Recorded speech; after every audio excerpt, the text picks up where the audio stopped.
Alright, hey everyone, hey YouTubers, hey, this is Micah here. Just real quick, just wanted to jump on here with this quick video because I was doing a little bit of tech, reinstalling all the drivers and software and Windows on this computer. This is an older HP, Hewlett-Packard laptop, and you can see it's got the swivel kind of head here. It's like it acts as a tablet as well, and I'm not really used to using it that much. You can see it turns one way and it goes all the way around, and you can use it as a tablet, etc.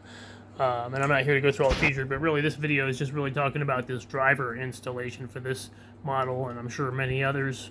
But this 2760, it's an HP 2760p, HP Hewlett-Packard 2760p is the model, and you can see it's kind of a smaller unit, but it's thick. It's got like 2 extra batteries and a docking station, etc. And but the main thing is that these drivers are kind of tricky. So when you're trying to install drivers for this machine, if you have one of these machines or you're thinking of buying one or bought one, just so you understand, and I always recommend when getting drivers for any machine, any PC, that you go back to the manufacturer's website to specifically look for that driver set. And right now I've still got a couple more to install at least, but if you go to look up the model, for example, of your unit, or if you have different parts, stuff like that, you're going to want to look at those different parts like your graphic card, your motherboard, etc., and find out the model number for them any way you can. There's different ways of doing that, and so forth, maybe even the serial numbers, etc. But in this case, I know this is a Hewlett-Packard stock laptop, and it's 2760p, so I can just type it into Google, for example, and it takes me there. The first result is the HP.com website, where it's talking about getting software and drivers for the computer. So if you reinstalled your Windows or Windows operating system, which could be kind of tricky because they might not support drivers for your operating system, you might have a tough time identifying exactly which drivers to install. And when you go to HP, it has this driver detection item. It detects your computer if you're on the computer that you're trying to work with. It'll detect the computer and so forth, if it's an HP at least, and tell you exactly what kind of drivers that you need for that computer.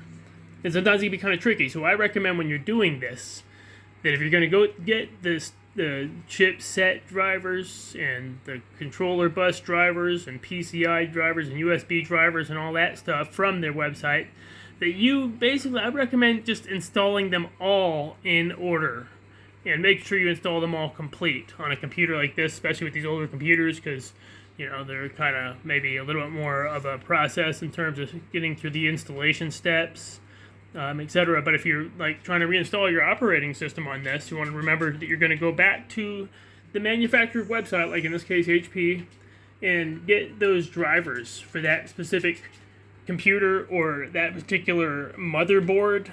If you built your own or it's a custom build, same thing with the graphics card, right? Any of the hard drive, any components on the computer could have some drivers that could play a part, depending on how fancy those components are. Some components have more bells and whistles and elements to them that require extra software. So that's the reason why you want to go back to the manufacturers of those devices. And this is what, like I said, with HP here, it asks you things like, your operating system that you're on. I'm on Windows 10 here. This is asking for Windows 8. So I might have to go in here and dig in here and look for, I might go into the oldest one and install those first. Maybe, there's different reasons why I might do different things in terms of trying to install them in whichever order, try to identify all the drivers and make sure that I have device manager open as well, so I can find out. And what I did here is I installed everything in order, and it went ahead, because it's tempting to go in there and think, oh, I don't need all this software, and some of it you might not need, but I recommend installing it all and then uninstalling anything you don't need afterwards, one at a time, and then you can decide from there if maybe it belonged to maybe it also had an element of that software that belonged to a component, like maybe your camera on your computer. Especially if your computer has a lot of different extra features, like this 2760p Hewlett-Packard actually is pretty packed with features for this older computer. I mean, it's got a 500 gig, hard drive. It's nothing real fancy, but it's pretty stable. It doesn't crash. It's a pretty solid machine that's still plenty usable even today. And, it's running Windows 10 smoothly. I still have a couple of drivers I need to install for this pointer device, but bottom line here is, if you get into HP's website, you can, install the definite manufacturer's drivers and software, but make sure you install every, piece of software that it recommends for your device, right? And if you're doing a fresh install, I recommend installing all this stuff before doing Windows Update. And then Windows Update, because sometimes the Windows Update might suggest something else that's not really a stock driver.